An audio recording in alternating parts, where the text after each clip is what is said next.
People can feel something about you as soon as you walk into a room. It's a rare vibe that only true empaths have.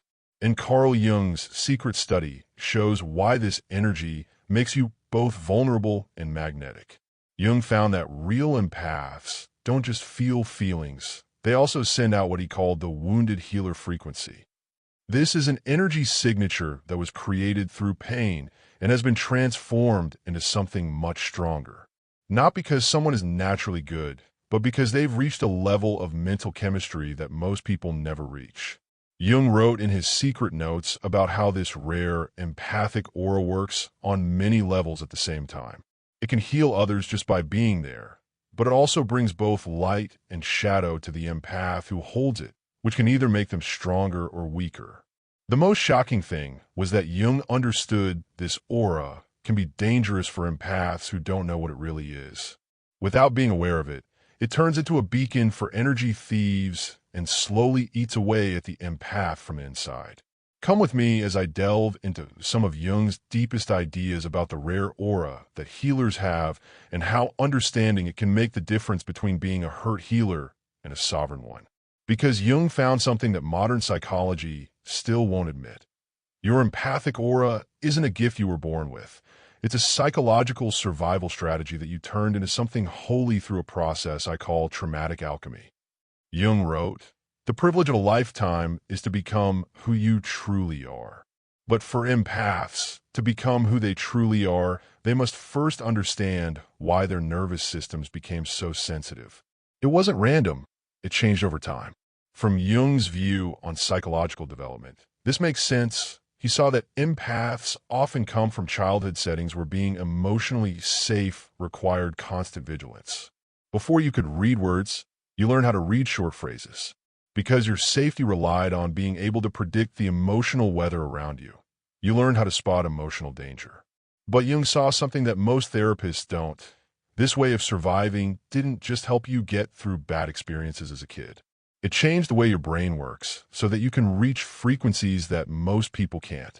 Your mirror neurons started to fire a lot. The emotional system in your brain became very sensitive. I like to say that your whole nerve system turned into an emotional antenna. Modern biology backs up what Jung thought many years ago. Dr. Elaine Aron's studies on people who are very sensitive have shown that empaths process sensory information more deeply in the parts of the brain that are linked to empathy, awareness, and feeling. But Jung knew something more profound. This difference in the way neurons work forms a real, energetic field that other people can feel. That's not the most amazing thing about it, though. The most interesting thing is how Jung found that this empathetic aura works like what he called psychological radar. It doesn't just take an energy, it changes it through alchemy processes that are happening in the background. Jung noticed that when empaths walk into a room, they start what I call energetic archaeology without realizing it. They look below the surface to find the inner truth that people are hiding, even from themselves. Your aura reads the shadow images that other people carry. This really does work like this. Based on what Jung said about the group unconscious, the first step is the energy check. Your empathic aura instantly tunes into what Jung called feeling tone complexes. These are people's unconscious emotional patterns that control how they act. You can feel their shame, anger, and fear that they haven't talked about before they even realize they have them. Stage 2.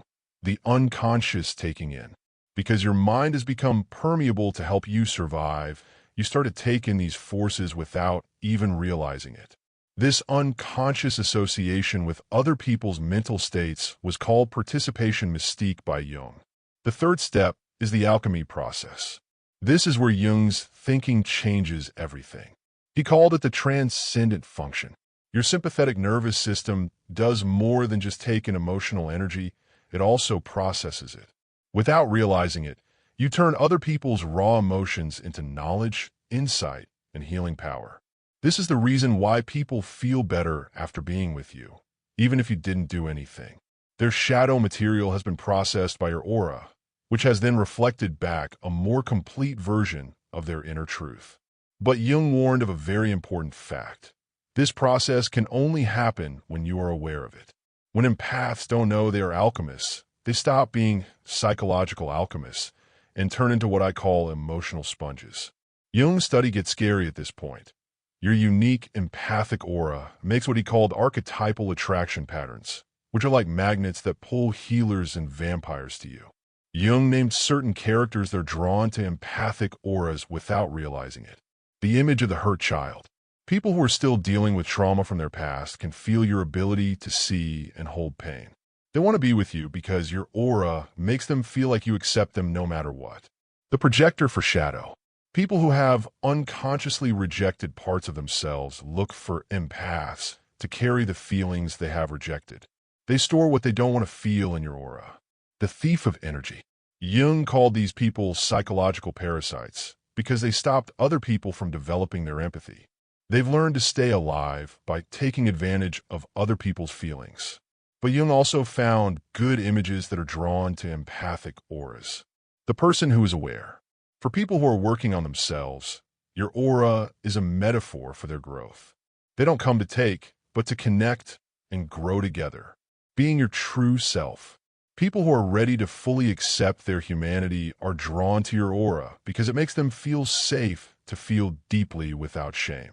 It's dangerous when empaths can't tell the difference between people who come to feed them and people who come to fix them. Both are drawn to your energy. But if you don't use conscious judgment, you'll wear yourself out trying to change people who aren't ready to change. People who are deeply spiritual and people who are deeply troubled will be drawn to you. Say, I am an archetypal magnet. This is what Jung called the wounded healer constellation. Why your empathic aura has the power to heal deeply and the potential to be consumed. Jung knew that the hurt healer archetype works through a method I call resonant frequency healing. People are healed by your aura, not by your energy. It heals by resonating at levels that set off their own healing potential. Think about how this works energetically. When someone who hasn't dealt with their trauma yet comes into contact with your sensitive aura, they go through what Jung called constellation activation. Because you show them that it's possible to turn wounds into knowledge. Your presence awakens the healer archetype in them. But Jung found something very important about this process. A hurt healer can only help others heal if they have also healed their own shadow. Your aura gets contaminated with what I call bleeding energy if you have unresolved pain. You unintentionally make it easier for others to hurt you in the same ways you haven't healed yet. This is why empaths often end up with narcissists, emotional vampires, and people who always need to be saved. Your unhealed wounds leave an electromagnetic signature that attracts people who will reenact the pain you went through until you can fully process it. For empaths, this means that everyone you attract is teaching you something about your own unconscious patterns. Jung wrote, everything that irritates us about others can lead us to an understanding of ourselves. When people drain you, it's because of how you drain them. People who can't accept your love are a reflection of how hard it is for you to love yourself. The answer from alchemy. Jung's answer was what he called conscious suffering, willingly feeling all of your wounds so that they can turn into knowledge instead of staying open wounds that other people can use against you. This work on the inside changes your aura from what I call a wounded healer frequency to a sovereign healer frequency. You can still feel deep care for others, but it comes from being whole instead of being hurt. This is where Jung's ideas really start to change things. Your empathic aura acts as what he called the psychic mirror. Others can see their own level of awareness or unconsciousness in it. Jung found that aware people are calm around empaths, because your aura makes them feel their own inner light. They feel what I call recognition resonance, which is the happiness that comes from being seen and accepted for who they are. Awakened empaths, on the other hand, can make unconscious people feel uncomfortable because their aura shows the parts of themselves they're trying to avoid. This makes people feel what Jung called shadow projection anxiety. Some of the things they might do are attack you, try to dim your light, or blame you for their pain. This mirror effect is what makes people's responses to empaths so extreme so often. Some people are pulled to you like moths to a flame, while others act hostile or threatened when they see you. Let me show you how this relationship works. The reaction from the conscious mirror. When someone working on themselves comes into contact with your empathic energy, they feel inspired and raised. They might tell you something like, "Being around you makes me feel so calm," or "You help me remember who I really am." These people give you energy because they're also giving you energy.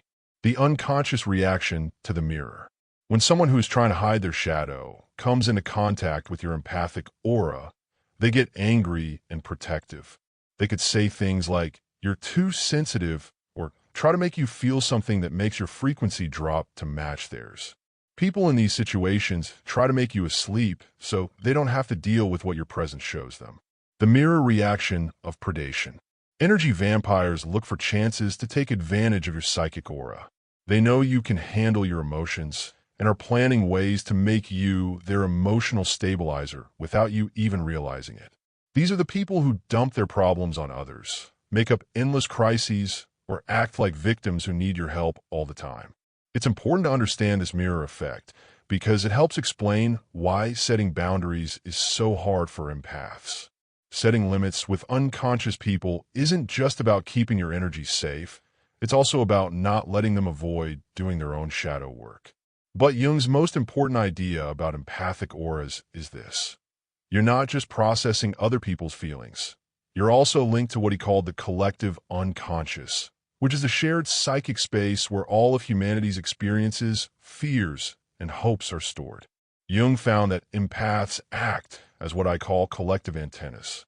Without realizing it, you're picking up on the emotional frequencies of whole towns, groups, and even the whole world. This is why you might feel sad for no reason during global tragedies, anxious during times of major change, or worn out in places where a lot of people are carrying around unprocessed feelings. Your empathic aura is physically picking up on archetypal energies that are bigger than any one person's mind. The collective shadow is made up of people's unresolved traumas, repressed feelings, and parts of their consciousness that they don't want to acknowledge.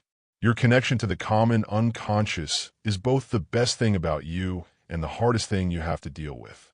On the one hand, it gives you access to universal knowledge, guidance from archetypes, and the power to help heal wounds in the world. While on the other hand, it can flood you with feelings that aren't your own, but feel very real. Jung thought that empaths were very important for therapy groups because they can feel what other people have blocked out. You are early warning systems for wars, social unrest, and environmental disasters that happen in the shadows. These problems are picked up by your empathic aura before they show up in the real world. But Jung also said that empaths need to learn to tell the difference between personal and group material. If they don't, he said, they could experience what he called psychic inflation, which means they would have to heal wounds that belong to everyone. If you've ever felt like the pain of the world was too much for you to handle, or like you were feeling something that other people were feeling, say, "I feel the world's pain." Jung's aura method, which is based on his ideas about individuation, can help you change your empathic aura from one of vulnerability to one of authority. A. Recognize how lively you are. Jung said that you can't combine things that you don't understand. Most empaths don't know they are different because of how their brains are wired and how sensitive they are to energy. To begin, recognize that your empathy is more than just feelings. It's also energy. It's like you take in and process knowledge through channels that most people don't use. This is not a sign of weakness. It's a complex type of awareness that Jung named differentiated perception. Keep track of your energy levels all day. Pay attention to which people, places, and things give you energy and which ones drain you. Being aware of how your empathic skills are being used and misused is what Jung called energy accounting. Learn about your ancestral patterns. Jung thought that everyone follows archetypal patterns, but I think empaths are more likely to have what I call caretaker complexes, which are unconscious beliefs that your worth rests on helping other people. Figure out which wounded healer types you have. Do you feel bad when you don't help someone? Do you get people who need to be fixed? Do you feel like you have to control how other people feel? These are signs that your empathic abilities aren't something you choose to be, but rather something you're pushed by. Jung's answer was what he called active imagination, which means talking to these archetypal patterns on purpose to figure out where they come from and change how they show up. Take back control of your energy. Jung knew that healthy limits aren't walls, but what I call conscious membranes that let love in but keep manipulation out. As an empath, you need to set boundaries on an energy level as well as a behavioral one. This means learning how to tell when someone is trying to harm or drain your aura and having ways to fix your energy.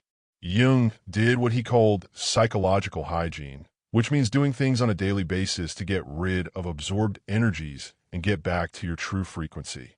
Among these are meditation, spending time in nature, being artistic, and anything else that helps you remember who you are underneath all the feelings. Bring out your aware empathy. Jung's main goal was what he called conscious empathy, which means being able to feel what other people feel without becoming lost in them. This is empathy that helps your mind instead of your unconscious urges. It means that you are in charge of when and how you use your sensitive gifts, not the other way around. It means being able to see pain without taking it on yourself, to be a healing presence without getting worn out. To reach this level of mastery, you need to be able to hold opposites in your awareness, which Jung called a transcendent function. It's possible to be kind and safe at the same time, open and safe, sensitive and strong. When you apply Jung's ideas, something amazing happens. Your emotional aura changes from what I call wounded healer frequency to sovereign healer frequency. This is what Jung saw in his most advanced cases. The sovereign empath has all the sensitive and perceptual skills of the hurt healer, but they use these skills on purpose instead of because they feel like they have to. The change in energy. Your glow gets brighter and smaller at the same time. You don't leak energy randomly. Instead, you give off what Jung called integrated wholeness, an energy profile that makes people want to do their own inner work instead of relying on you to handle their feelings. People are still able to feel your psychic gifts, but now they feel what I call empowering resonance instead of enabling resonance. Instead of making them dependent, your presence makes them more able to heal. The pattern of attractiveness changes. Jung said that sovereign empaths are drawn to a different group of archetypes. Energy vampires and emotional parasites will leave you on their own because your aura no longer sends out the frequency that they can use to drain your energy. Jung called these people individuated souls. They are people who have dealt with their own shadows and can meet you where you are in your mind. People in these relationships benefit from each other because they both give energy rather than one person doing all the giving. It becomes easy for them to heal. You'll notice something very interesting. Sovereign empaths can often fix others just by being there without having to think about it or use any energy. When your aura is fully connected, it turns into what I call a healing field that helps other people grow naturally. Since you're no longer trying to heal from your wounds, you're now trying to heal from being whole. People can see in your aura that integration is possible, that pain can be turned into knowledge, sensitivity can be turned into strength, and wounds can be turned into gifts. Jung thought that empaths were very important to the process of collective individuation, which is how humans evolve toward more awareness and integration. Your rare empathic energy isn't just a gift for you. Everyone needs it. Many people have lost touch with their inner truth in this world. Those who are empaths help others remember they can feel in an authentic way. But Jung worried about the savior complex, which is the unconscious thought that you need to heal everyone else. This complex actually gets in the way of healing because it makes people dependent instead of giving them power. Empath's real job is to show others how to have what Jung called conscious feeling, which means being able to feel deeply while staying in touch with your own center. When someone sees this in your aura, it lets them get in touch with their own feelings without getting lost. What a ripple does. Jung saw that when one person in a family or group reaches this level of empathic sovereignty, it sends consciousness waves through the system and affects everyone. People can stop numbing their emotions and start processing them knowingly when your aura is fully integrated. Collective healing doesn't happen when one person takes on everyone's pain. It happens when aware people show others how to feel everything while staying whole.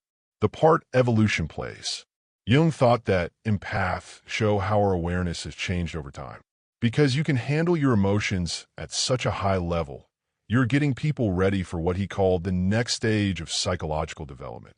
As more empaths learn to use their skills in a conscious way, we get closer to what Jung pictured, a conscious collective of people who can feel deeply, deal with shadow issues, and bring the species as a whole together. But Jung's most important idea about the rare empathic glow is that it's not meant to be a burden. It's meant to be a gift that you choose to give.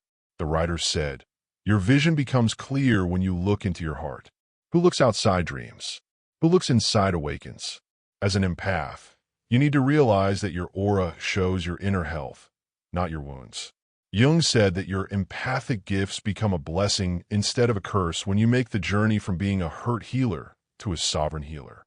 You can really feel things without sinking, love fully without losing yourself, and help other people heal without spending all your own life force on it. Jung thought that the most courageous thing a person could do to change was to be ready to be real in a world that often punishes realness. When you stop hiding your gifts to make other people feel better and start using them as ways to show who you are, your rare aura will shine best. The independent empath doesn't tone down their sensitivity. Instead, they learn to send it out on purpose. Their light doesn't go out. Instead, they learn how to shine it in a smart way. The depth they have doesn't bother them. In fact, they use it to make the world more depth. If you're ready to turn your empathic wounds into sovereign wisdom, say, "I choose conscious empathy." Jung came up with specific ways to protect and keep the empathic aura while interacting with the world consciously. The procedure for clearing the energy. Jung did practices every day to get rid of absorbed energies and get back to his true frequency. This could mean writing in a book, meditating, spending time in nature, or being creative, anything that helps you tell the difference between your own energy and energy you've taken in from other people. The key is to be consistent. Jung knew that empaths need regular energy care, just like athletes need to work out their bodies. Your sensitive abilities are complex tools that need to be carefully handled. The protocol for aware boundaries. I learned what I call energetic Aikido from Jung, how to shift other people's projections without taking them on yourself. If someone tries to make you feel bad about their feelings, just recognize them without taking it on yourself. To do this, you need to have what Jung called conscious compassion, which means feeling with other people while staying in touch with your own truth. You can watch them suffer without getting caught up in it. The most common defense technique. Jung found that empaths can use protective archetypes on purpose when they're dealing with energy vampires or unconscious projections. You could call on the warrior archetype to get stronger, the wise elder to get smarter, or the sovereign to stay focused no matter what. These aren't just mental pictures. They're ways to connect with different parts of your awareness to deal with tough energy situations. Jung's last idea about empathic auras was both easy and deep. The goal isn't to get rid of your sensitivity, but to become aware of it. Jung said that when you understand your empathic side, you stop seeing it as a problem that needs to be fixed and start seeing it as a gift that needs to be worked on. Your aura stops being a source of pain and starts being a tool for your awareness. When you can walk into any room, feel everything energetically, and act on that feeling, you've fully transformed. Your skills no longer control you. You are in charge of them. There's no need to be cold or distant about this. In fact, conscious empathy is much stronger than unconscious empathy because it serves love instead of fear, awareness instead of compulsions, choice instead of reaction. Jung thought that empaths who reach this level of integration become hurt healers who have been healed, able to help others go through the same change because they have been there themselves. When you're in touch with your unique aura, you become a beacon that shows others how to feel everything and stay whole, how to love deeply, set limits, serve others while respecting yourself. Remember Jung's secret about the rare aura that only true empaths have. It's not rare because not many people are empaths. It's rare because not many people learn how to use their abilities knowingly. The honor of a lifetime is to become who you truly are, Jung wrote in his last works. To become who you really are as an empath, you have to turn your wounds into knowledge, your sensitivity into sovereignty, and your empathy into a choice instead of an unconscious urge. Your sensitive aura was formed in the crucibles of early life, shaped by the need to survive, and fine-tuned by all the healing you've done for others. But you can only fully enjoy it when you learn to heal yourself first. Jung knew that the wounded healer archetype is not the end of the road to becoming empathic, but just the start. The final part is the independent healer, who is able to feel all of human emotions while staying in touch with their own truth. Because you've learned to turn brokenness into beauty, not because you're broken, your aura is unique. Not because you're weak, but because you've become strong enough to handle the full intensity of human experience. Not because you're meant to carry everyone's pain, but because you've learned to turn pain into wisdom. The world needs empaths who see their gifts like Jung did, not as problems to bear, but as holy skills that can be used in a purposeful way. Not as hurts that make you who you are, but as tools that help you become more aware. Jung said that when you fully embrace your empathic nature, you become a living bridge between the conscious and unconscious worlds. You help other people get in touch with their true feelings while staying true to your own energy. If you're ready to see your empathic aura for what it is, say, "My sensitivity is my superpower." Your journey from hurt healer to sovereign healer isn't just about changing yourself. It's also about helping others heal. As more empaths use their gifts, it gets easier for others to do the same. Please share this with someone who needs to see their empathy as a gift, not a curse. Also, if you want to learn more about empathic sovereignty, watch my video called "Why a Fed-Up Empath is More Dangerous Than a Narcissist Ever Imagined."